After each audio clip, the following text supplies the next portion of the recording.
오늘 말씀은 주님의 부스러기라는 제목입니다.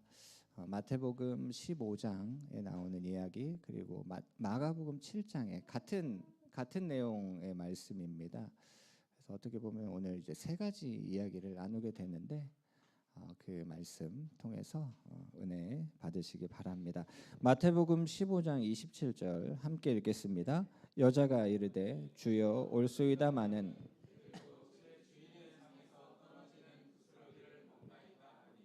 아멘.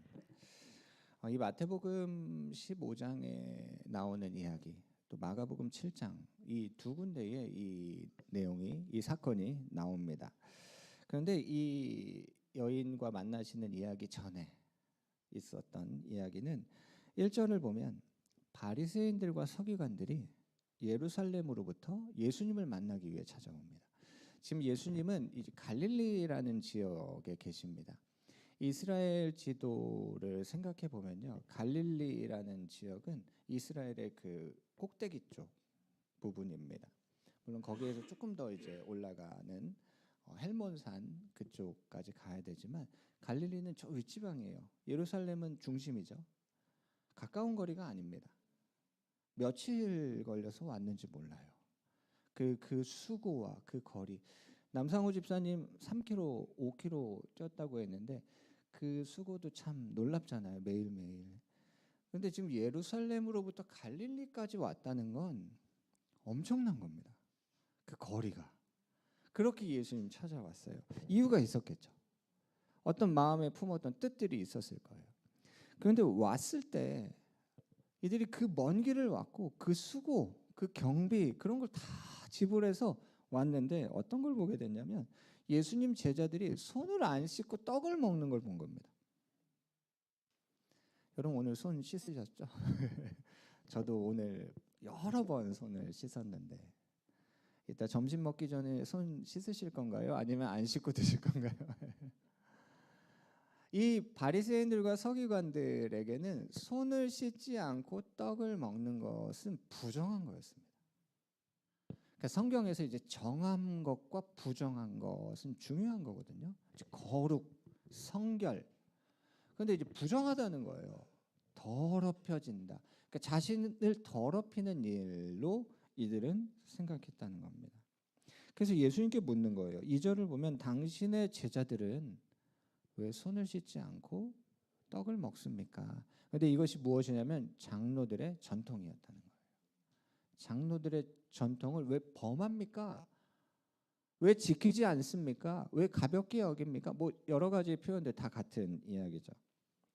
근데 이 이야기를 들으신 예수님께서 뭐라고 답하셨냐면 그럼 너희는 어찌하여 너희의 전통으로 하나님의 계명을 범하느냐 이렇게 얘기하셨어요. 왜 하나님의 말씀을 너희의 전통을 지킨다는 이유로 하나님 말씀을 왜 지키지 않느냐라고 답하셨죠. 왜냐하면 이들은 어떤 삶을 살아갔냐면 여러분 바리새인들이 지켰던 율법 혹시 리스트를 쫙 읽어보신 적 있으세요? 궁금하신 분 있으십니까? 그럼 제가 한번 밴드에 쫙 어떤 거 지키면서 살았는지 한번 쫙 올려드리면 정말로 세세하게 그 모든 것들을 어려서부터 지키며 살았던 사람들. 근데 지금 어떤 얘기를 듣게 됐냐면 왜 너희는 하나님의 말씀을 지키지 않느냐라는 이야기를 들은 거예요. 그러면 이 이야기를 들었을 때 어떻게 반응합니까? 받아들일 수 없는 얘기예요. 내가 어떻게 하나님 말씀을 지키며 살아왔는데 왜 나한테 하나님의 말씀을 지키지 않는다고 이야기하시냐. 도저히 받아들일 수 없는 이야기. 여러분 이들은 이제 고르반이라는 그러한 표현을 하는데 그 마가복음에 나오죠. 이 고르반이라는 표현은 뭐냐면 이것이 다 하나님을 위한 겁니다라는 뜻이에요. 그러니까 너희 부모를 공경해라. 여러분 부모님 잘 공경하고 계시죠? 그것이 하나님의 뜻이거든요. 그런데 이들이 부모를 잘 섬기지 못하고 자신들이 이제 삶을 살아가면서 뭐라고 얘기하냐면 고르반이라고 얘기하면 모든 게 다 해결되는 거예요. 이건 다 하나님께 드려진 나의 삶이기 때문에 고르반이라는 이 말로 모든 걸 다 덮어버리는 거예요. 이건 다 하나님을 위한 겁니다. 여러분, 우리의 모든 삶이 다 하나님을 위한 거죠. 그걸로 하나님의 뜻을 다 덮어버리는 거예요. 내가 이렇게 사는 것도 하나님을 위한 거고 이렇게 사는 것도 하나님을 위한 거니까 괜찮은 거 아닙니까? 라고 말하기 시작하는 거죠. 근데 예수님, 하나님이신 예수님께서 이들에게 뭐라고 얘기하신 거냐면 그것은 나를 위한 게 아니다, 이렇게 얘기하신 거예요. 여러분, 지금 하나님의 말씀을 지키지 않는 이유가 뭐냐면 하나님을 위해서입니다 라고 말한 거예요. 하나님의 말씀을 지키지 않는 이유가 이 모든 건 다 하나님을 위한 겁니다 라고 이들이 말하면서 살아가고 있었다는 거죠. 하나님을 알고 하나님 섬긴다고 말하지만 이들은 하나님과 지금 동행하거나 하나님을 경험하지 않고 있다는 겁니다. 마태복음 15장 6절을 보면 그 부모를 공경할 것이 없다, 고르반이라고 말하는 거예요. 너희의 전통으로 하나님의 말씀을 폐하는도다, 이렇게 말하고 있다는 겁니다. 여러분, 근데 이런 생각이 들기도 해요. 전통을 지키는 것이 무슨 문제가 있는가? 여러분, 제가 예전에 이제 태국으로 단기 선교를 갔을 때 태국에 계신 선교사님과 그 태국의 이제 시장에 과일을 사러 간 적이 있어요. 근데 그 과일을 사서 잠깐 자리에 선교사님이랑 앉아서 그 과일을 이제 까서 빨간색 이렇게 막 이렇게 있는, 안에는 이제 하얀색 알갱이에 있는 과일인데 처음 먹어봤거든요, 대학생 때. 그걸 먹으면서 앉아 있었던 앞에 뭐가 있었냐면 모스크가 있었어요. 이슬람을 믿는 그 무슬림 기도하러 가는 모스크가 있었죠.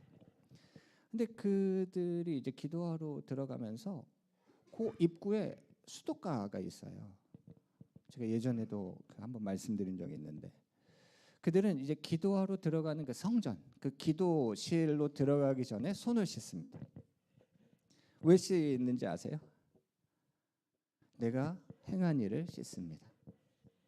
그럼 발을 씻어요. 내가 그 신이 원하지 않는 곳에 갔던 내 발을 씻습니다. 눈을 씻어요. 순서는 다를 수 있습니다. 발을 씻고 눈을 씻고 이렇게 생각하지 마시고 눈을 씻어요. 어떤 의미가 있어요? 내가 보았던 것들을 씻습니다. 귀를 씻어요. 내가 들었던 것들을 씻습니다. 입을 씻습니다. 내가 말했던 것들을 씻습니다. 막 씻는 거죠, 이렇게. 눈을 씻고. 의미가 어때요? 참 좋죠. 의미가 참 좋아요. 제가 그냥 그 무슬림들 이 자신의 신을 향해서 나아가는 그 모습, 그 의미가 참 좋다. 여러분, 오늘 예배드리러 오실 때 손 씻으셨습니까? 발 씻으셨어요? 눈 씻으셨습니까? 귀는요? 입은요? 그래서 여러분, 제가 여러분들을 향해서 부정하다 이렇게 얘기하면 이게 어떻게 되는 겁니까? 그러니까 그 전통을 지키는 것이 뭐 나쁘진 않을 수 있겠죠. 의미도 뭐 좋았을 수도 있고. 여러분, 이들이 지켰던 전통과 하나님의 말씀이 처음부터 달랐던 것은 아니겠죠. 그 하나님의 말씀을 더 잘 지키기 위해서 그들이 어떠한 삶을 살아가기 시작했겠죠. 그런데 어느 순간 보니까 이것이 어떻게 됐어요? 바뀌어버린 거예요. 그래서 그걸 행하지 않으면 부정하다 라고 말하기 시작하는데 정작 하나님의 말씀은 지키지 않고 살아가고 있었다는 문제가 있었던 거죠. 마태복음 15장 8절에 예수님께서 이 얘기를 하시는 거예요. 입술로는 하나님을 공경한다고 말하는데 마음은 하나님으로부터 멀어져 있다는 겁니다. 이게 이사야서에 나오는 예언의 말씀인데 이사야가 잘 예언했다, 예수님이 얘기하셨어요. 외식하는 자들아. 여러분, 겉으로는 모릅니다. 겉으로는 모르지만 그 속에서 하나님을 향한 마음이 없는, 하나님으로부터 멀어져 있는 그러한 사람들. 아까 말씀드린 것처럼 이 장로들의 전통과 하나님의 말씀은 다른 것이 아니었죠. 그런데 어느 때부터 무엇을 하지 않기 시작했어요? 하나님의 말씀을 듣지 않기 시작했습니다. 하나님의 음성을 듣지 않고 그냥 내가 예전부터 살아왔던, 내가 예전에 들었던 그 말씀을 가지고 지금도 살고 있는 거예요. 여러분, 지금 우리는 주님의 음성을 듣고 있습니까? 예수님 지금 그걸 우리에게 말씀하시는 거죠. 오래전에 들은 전통과 같은 말씀. 여러분, 하나님 우리가 살아계시다고 하잖아요. 우리가 예수님으로 살아간다고 하잖아요. 그럼 오늘도 나에게 하시는 주님의 그 음성, 주님의 말씀, 그것을 우리가 듣기를 원하는 겁니다. 근데 마음으로는 원합니다. 제 주님 공경합니다. 주님 내가 경외합니다. 주님 섬깁니다. 하지만 마음으로는 하나님으로부터 멀어져 있는 그러한 삶이었다는 거죠. 그게 문제라는 겁니다. 여러분, 손 씻고 예배드리러 오는 게 문제가 아니라 바뀌어버렸다는 게 문제입니다. 완전히 바뀌어버렸어요. 그래서 그걸 하지 않는 사람을 보면 어떻게 돼요? 불편해요. 그리고 불편함을 넘어서서 정죄해요. 부정하다. 부정하다. 그래서 나는 너희랑 함께 할 수 없다. 그렇게 되어버렸다는 겁니다. 그러니까 예수님께서 이것을 보시면서 얼마나 심각하셨냐. 마태복음 15장 10절을 보면 무리들을 부르십니다. 그들을 다시 부르세요. 그리고 하신 말씀이 뭐냐면 듣고 깨달아라. 이렇게 말씀하세요. 듣고 깨달아라. 여러분, 지금 예수님께서 이걸 심각하게 여기셨던 부분들, 이들이 가르쳤던 이 장로들의 전통이 하나님의 말씀을 거스렸기 때문입니다. 근데 여러분, 제가 이 말씀 보면서 어떤 지역에 대해서 보게 됐는데, 아까 우리가 봤던 1절 말씀을 보면 이들이 어디에서부터 왔어요? 예루살렘에서 왔죠. 예루살렘은 어떤 곳입니까?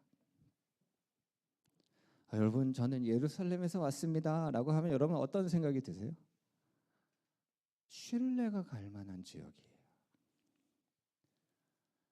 누군가가 우리에게 찾아와서 딱 소개하는데 거기 출신이세요? 라고 하면 이게 어때요? 마음이 열릴 만한 지역이에요. 예루살렘으로부터 왔다. 근데 여러분, 이들이 어떤 사람이에요? 바리새인과 서기관이다. 여러분, 바리새인이고 서기관이다라고 하는 이 사람들이 갖고 있는 이 신분이요, 충분히 신뢰가 갈 만한 신분을 가지고 있었다는 겁니다. 예루살렘에서 왔는데 서기관이야, 바리새인이야. 하나님 말씀, 하나님의 뜻 얼마나 잘 지키고 살아가는 사람인지 충분히 신뢰할 만한 사람들이 지금 가르치고 있는 것. 예수님이 이걸 얼마나 심각하게 여기셨냐면요, 보지 못하는 자들이 지금 보고 있다 이렇게 얘기하셨어요. 보지 못하는 자들이 보지 못하는 자들을 내가 너의 길을 인도해 주겠다 이렇게 지금 얘기하고 있다는 거예요. 그 길을 어떻게 됩니까? 둘 다 구덩이에 빠져버리게 된다. 여러분, 예수님이 이걸 얼마나 심각하게 얘기하시냐. 입으로 들어가는 것이 너희를 더럽히는 것이 아니라 너희의 입에서 나오는 것이 너희를 더럽힌다 이렇게 말씀하십니다. 여러분, 우리의 입에서 무엇이 나오고 있습니까?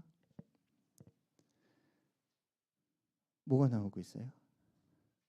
근데 우리의 입에서 나오는 것들이 어디에서부터 나오는 것인가? 18절에 예수님 그걸 말씀하세요. 입에서 나오는 것은 마음에서 나오는 것이다. 그래서 이것이 사람을 더럽게 한다. 음란하고 비방하고 분열하고 악한 것들, 그것이 이 마음에 있어서 그것을 입 밖으로 나오게 되면서 더러워진다 이렇게 얘기하신 겁니다. 여러분, 우리의 마음에 누가 계십니까? 우리는 우리의 마음에 누굴 모시고 살아갑니까? 그렇죠. 그게 중요한 겁니다. 우리는 예수님, 예수로 아까 충만하다고 막 찬양하셨잖아요. 예수님 우리의 마음에 예수로 충만하다. 우리의 입에서 그것이 나오기를 원하는 겁니다. 지금 예수님께서 이러한 시간을 보내고 계셨어요. 그리고 나서 예수님이 그 지역을 떠나서 다른 지역으로 가십니다. 갈릴리였어요. 예수님이 다른 지역으로 가시면 여러분 어디로 가셔야 될까요?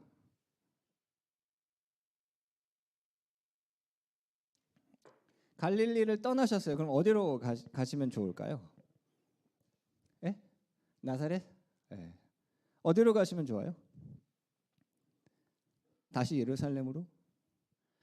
근데 우리가 도저히 상상할 수 없는 지역으로 가십니다. 이 마태복음 15장과 이제 마가복음 7장이 이제 같은 내용인데 우리가 도저히 상상할 수 없는 곳으로 예수님 가세요. 마태복음 15장 21절을 보면 어디로 가십니까? 두로와 시돈이라는 곳으로 가세요. 갈릴리에서 더 북쪽으로 올라갑니다. 지도가 있었으면 더 이해가 쉬우셨을 수 있는데 죄송합니다. 그럼 두로와 시돈은 어디입니까? 여러분 두로와 시돈 들어보셨어요? 두로와 시돈이 어떤 내용에서 나오죠? 그렇죠. 하나님을 대적하는 곳이죠. 그런데 마태복음 11장을 보면 이 두로와 시돈이 나오는데 예수님은 어떤 얘기 하시냐면 화 있을진적 뭐 고라시나라고 하면서 하나님을 믿는 사람들인데 하나님이 엄청난 기적을 베푸시는데 이들이 뭘 안 하냐면 회개를 안 해요. 그러면서 예수님 어떤 얘기 하시냐면 너희에게 베푼 이 기적을 두로와 시돈에 베풀었으면 그들은 이미 벌써 회개했을 거다라고 얘기할 때에 쓰셨던 그 지역이 어디예요? 두로와 시돈이에요. 이방 나라. 이스라엘을 괴롭히고 하나님을 대적했던 곳. 근데 지금 예수님께서 거기서 나와서 가신 곳이 어디냐면 두로와 시돈이에요. 그냥 가셨습니까? 아니죠. 여러분 예수님은 분명한 뜻과 계획을 가지고 가신 거죠. 우린 그걸 분명하게 압니다. 하나님을 대적하던 악한 곳으로 가셨어요. 근데 거기에서 한 여인을 만나십니다. 마태복음에서는 가나안 여인이라고 하고 마가복음에서는 헬라인이다 뭐 이렇게 얘기하는 이방 여인을 만납니다. 그 여인에게는 아주 심각한 문제가 있었는데 어떤 문제냐면 그의 딸이 귀신 들려 있었어요. 흉악하게 귀신 들려 있는. 여러분 삶이 어땠을까요? 여러분 일상생활이 가능했을까요? 가정은 어땠을까요? 그러니까 모든 것들이 다 무너져 있는 거예요. 근데 여러분 여기에서 우리가 한 가지 생각해 볼 것은 그럼 예루살렘으로부터 왔던 그 바리새인들과 서기관들은 어땠을까요? 그 마음에 뭐가 가득합니까? 음란하고 비방하고 악독하고. 여러분 그들이 예수님께 왜 왔을까요? 그들의 일상이 가능했을까요? 그걸 해결하기 위해서 예수님 찾아오지 않았을까요? 근데 해결했습니까? 못했습니까? 못했죠. 말씀을 듣지도 않았고 깨닫지도 못했어요. 여러분 이 삶의 어려움과 문제를 가지고 예수님을 찾아왔는데 바리새인들과 서기관들은 어떻게 됐어요? 아무 일도 일어나지 않았습니다. 그런데 이 두로와 시돈이라는 지역으로 가셨는데 거기에서 이 여인을 만났어요. 이 얘기 아시죠? 귀신 들린 딸을 가지고 있는 여인. 이 여인이 소리를 지르기 시작합니다. 왜요? 예수님이 여기에 오셨다는 걸 알았어요. 근데 예수님에 대한 소문을 들었어요. 마가복음에 나옵니다. 예수님에 대한 소문을 들었는데 예수님은 어떤 일을 행하시는 분이에요? 귀신을 쫓아내시는 분이에요. 자신의 딸, 그러면 정말 내 생명과도 바꿀 수 없는 딸이 정말 심한 고통 가운데 있는데 그것을 해결하실 수 있는 분이 지금 여기에 오셨어요. 그럼 여러분 어떻게 하시겠어요? 안 가세요? 안 가실 거예요. 가죠. 가서 어떻게 하실 겁니까? 그렇죠. 소리를 지르기 시작했다는 거예요. 어떻게 보면 울부짖음이죠. 근데 이 여인이 하는 고백이 참 놀라운데요.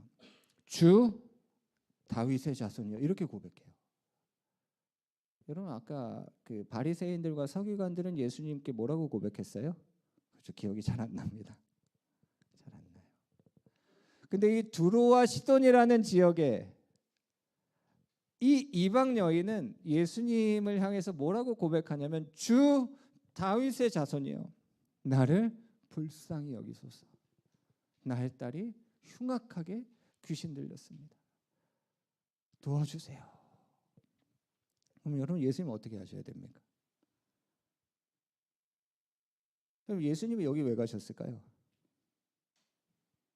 두로와 시돈이라는 곳에 왜 가셨을까요? 그렇죠. 당연히 이 여인 때문에 가신 거죠. 우린 그걸 압니다. 그러면 이 여인이 이렇게 부르짖고 간청하고 지금 불쌍히 여겨달라고 하고 이렇게 외쳤을 때 예수님이 도와주시면 되잖아요. 그런데 예수님의 반응이 이상합니다. 그러니까 두로와 시돈에 가신 것도 이상했는데 가셔서 이 여인에게 하시는 반응이 이상해요. 23절 함께 읽겠습니다. 예수는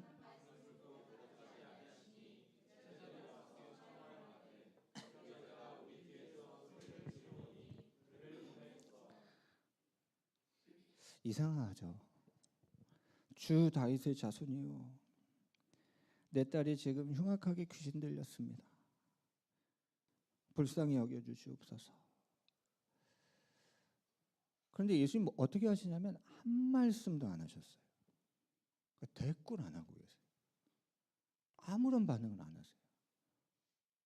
여러분 정말로 간절한 마음으로 이 문제를 해결할 수 있는 사람을 찾아가서 부르짖었는데 한마디도 안 하고 있는 거예요. 아무런 반응이 없어요. 그럼 어떻습니까? 이걸 어떻게 견뎌야 될까? 이 어떻게 보면 이 내용은 그렇게 긴 시간은 아니잖아요. 찰나 같은 시간인데 이 여인에게는 이 시간이 너무너무 긴 거예요. 왜 한 말씀도 하지 않으실까? 근데 이 상황이 얼마나 지금 심각한지를 어떻게 알 수 있냐면 제자들이 어떻게 하고 있어요? 예수님께 청하고 있어요. 예수님, 지금 여인이 우리 뒤에서 지금 소리를 지르고 있는데 그를 도와주셔서 그를 보내주시옵소서라고 청하고 있었어요. 제자들이. 근데 이 여인의 부르짖음에 한 말씀도 안 하셨던 예수님이 제자들이 이렇게 얘기하니까 대답을 하시는 거예요.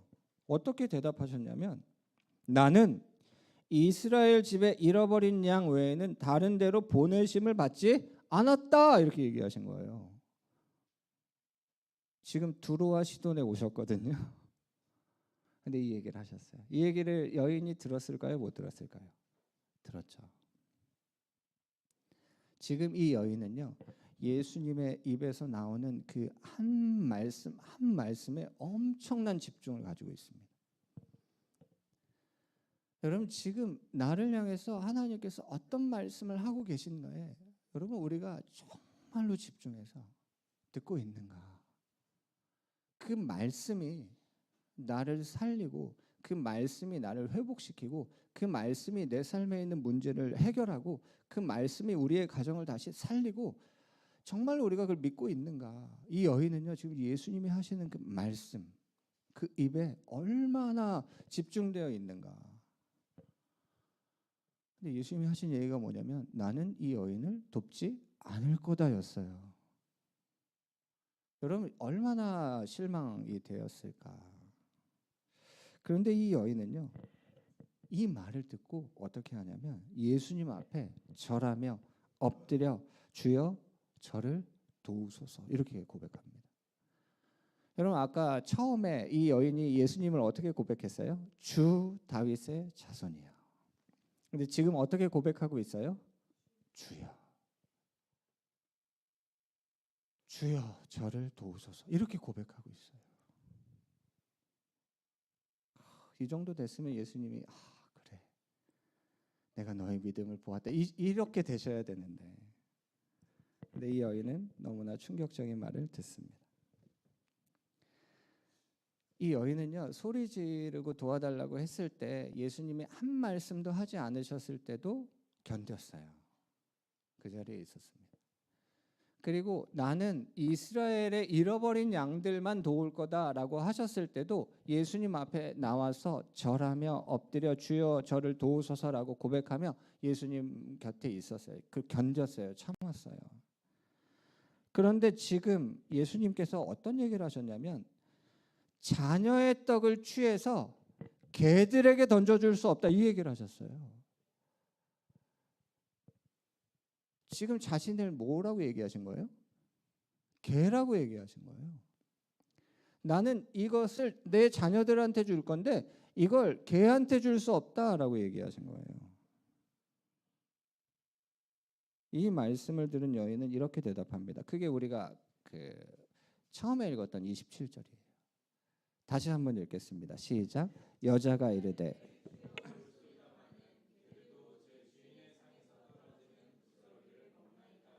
아멘.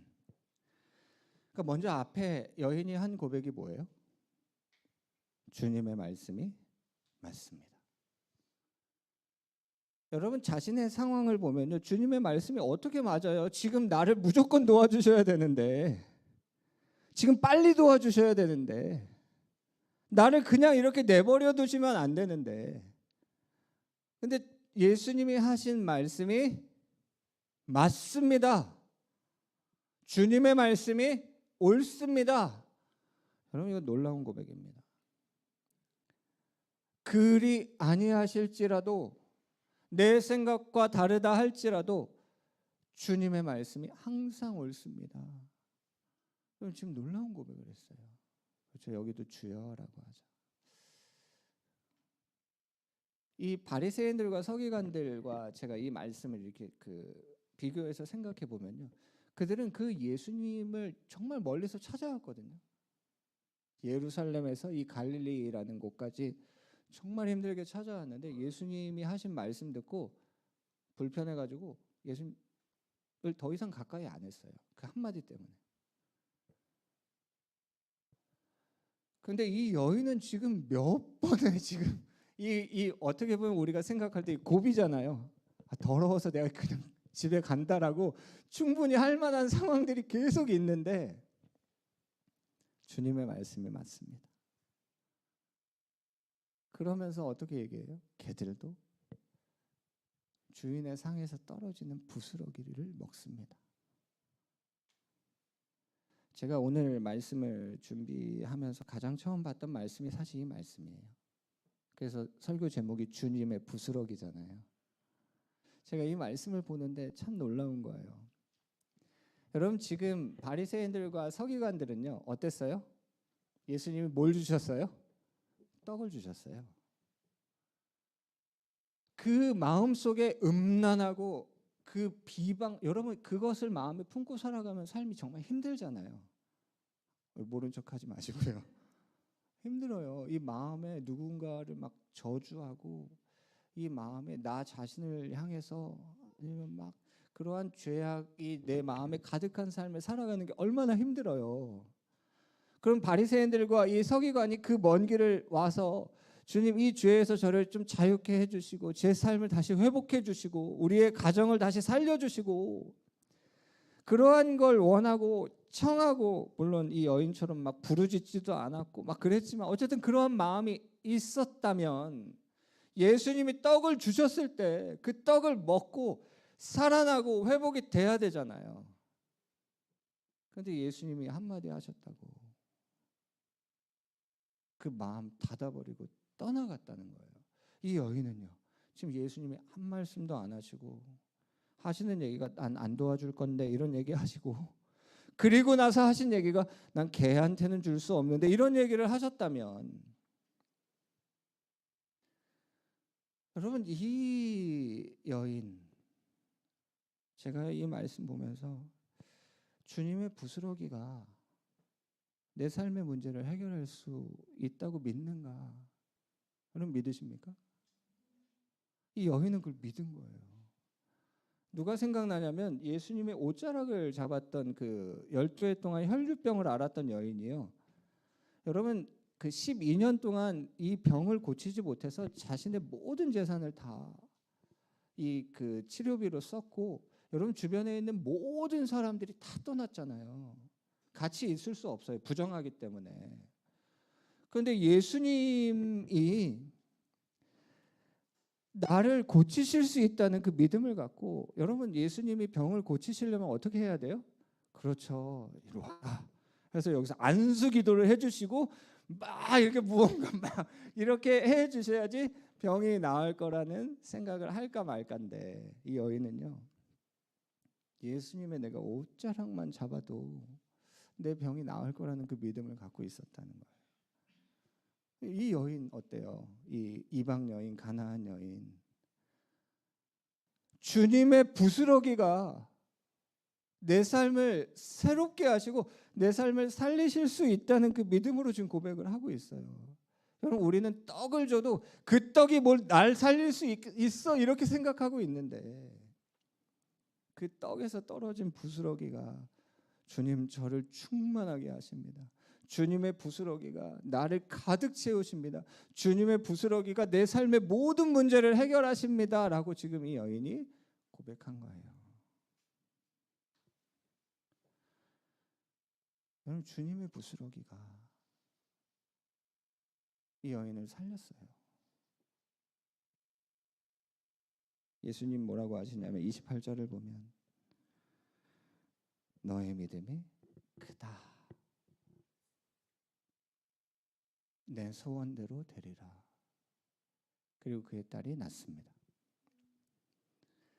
여러분들은 바리새인과 서기관이 되고 싶으십니까? 이 이방 여인이 되고 싶으십니까? 바리새인과 서기관들에게 예수님이 얼마나 친절하게 대답해 주세요. 야, 그들 미워서 그러셨을까요? 아니요. 장로들의 전통 그것이 아니라 하나님의 말씀으로 너희가 다시 회복되길 원한다. 여러분 예수님이 그 긴 시간을 그들과 대화하시면서 그 설명해 주시면서 이 여인이랑요 한마디도 안 하셨잖아요. 한 말씀도 안 하셨잖아요. 그런데 이 여인 그 예수님을 향해서 여러분 그 입의 고백이요 정말 분명했어요. 주님, 주 다윗의 자손이요, 주님께 모든 것이 있습니다. 주님이 이 문제를 해결하실 분입니다. 주님의 부스러기가 저를 살릴 수 있습니다. 이 모든 고백은 너무 분명했어요. 그래서 예수님 그 믿음이 너를 구원했다고 하신 거예요. 너의 믿음이 크다. 너의 소원대로 될 것이다. 마가복음은 이렇게 나와 있어요. 네가 그렇게 말했기 때문에 너의 딸이 구원받았다. 이렇게 얘기하세요. 그렇게 말했기 때문에.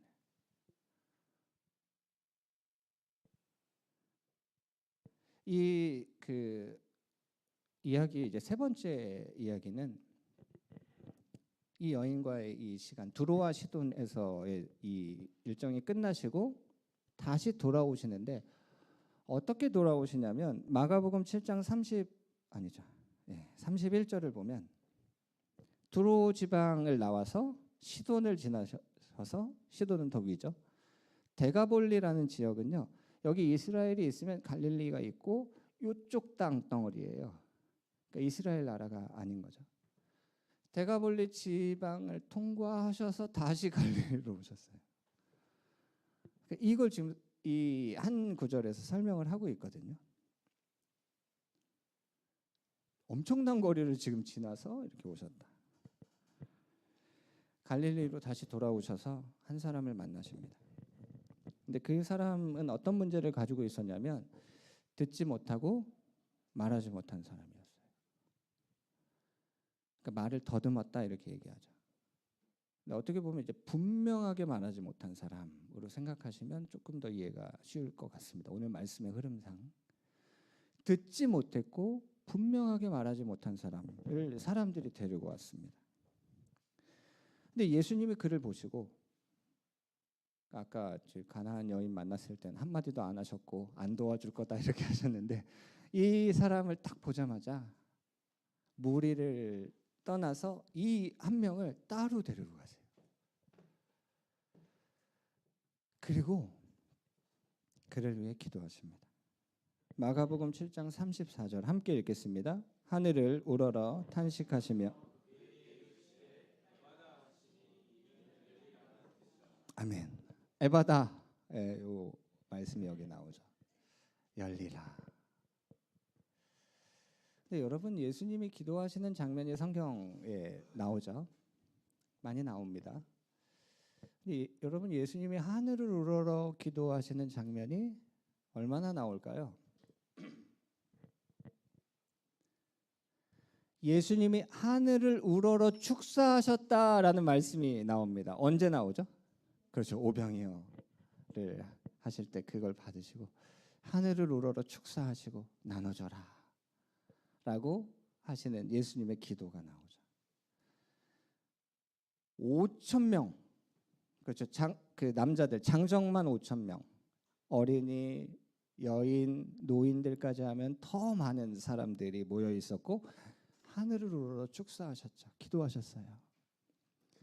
근데 지금 이 마가복음 7장에 예수님이 하늘을 우러러 탄식하면서 여러분 예수님이 탄식하셨다는 말씀이 그 복음서에 몇 군데 안 나옵니다. 그리고 하늘을 우러러라는 이러한 표현은 더 많이 안 나와요. 그 오병이어랑 여기에 딱 나옵니다. 근데 여기는 지금 몇 명이 있습니까? 한 명이 있습니다. 무리에서 따로 이 사람을 데리고 오셔서 예수님이 지금 하늘을 우러러 탄식하시며 하시는 기도가 뭐예요? 네가 듣기를 원하고 네가 분명하게 말하길 원한다는 거예요. 여러분 분명하게 주님의 음성을 듣고 분명하게 말하는 것이 얼마나 놀라운 역사를 일으키는지 우리가 보았습니다. 그 예수님이 지금 이 사람을 데리고 하시는 기도, 이 하늘을 우러러 탄식하면서 하시는 기도가 뭐냐면 분명하게 듣고 분명하게 고백하길 원하신다는 거예요. 그때 우리의 삶에 얼마나 놀라운 일이 일어나는지 주님께서 알고 계신 거죠. 마가복음 7장 35절에 그의 귀가 열립니다. 그리고 혀에 맺혔던 것이 풀려요. 그리고 말이 어떻게 됩니까? 분명해집니다. 이게 얼버무려서 말하는 게 아니라 분명합니다. 주님, 예수님으로 충분합니다. 예수님으로 충만합니다. 예수님이 오르십니다. 예수님 따라갑니다. 그런 이제 분명한 고백, 그것을 이가 하기 시작했다는 거죠. 여러분 하나님은 우리가 분명하게 보기를 원하시고 듣기를 원하시고 또 말하기를 원하신다는 겁니다. 이 요한일서 1장 1절 말씀을 보면 태초부터 있는 생명의 말씀에 대해서 우리는 분명하게 들었습니다. 그리고 우리의 눈으로 보았죠. 그리고 우리는 그것을 선포하기를 원합니다. 고백하기를 원해요. 여러분 상황은 그러한 상황이 아니거든요. 그 고백을 하기가 어려운 상황일 수 있습니다. 근데 이것을 우리는 믿음의 선포, 믿음의 고백 이렇게 표현해 할 수 있죠. 여러분 믿음은 분명한 겁니다. 여러분 우리는 그 믿음을 가지고 있습니다. 주님의 부스러기가 내 삶을 회복하실 수 있습니다. 주님의 부스러기가 아무도 해결할 수 없는 이 문제를 해결하실 수 있습니다. 주님의 부스러기가 우리의 가정을 다시 살리실 수 있습니다. 주님의 부스러기가 우리의 자녀를 주님 살리실 수 있습니다. 라고 한 이 고백. 여러분 이걸 우리가 분명하게 고백하길 원합니다. 내가 보는데 안 될 것 같은데 아닌 것 같은데 여러분 우리의 마음에 무엇이 있습니까? 우리의 마음에 예수님이 충만하게 계시고 그 우리의 마음에 있는 것이 우리의 입으로 고백된다. 우리의 입에서 나오는 것. 에바다. 주님 원하시는 거예요. 듣기를 원하고 말하기를 원한다. 그것도 분명하게. 그럴 수도 있을 것 같아라고 하지 마시고요. 주님 나에게 그 일을 행하십니다. 우리가 그렇게 고백하길 원합니다.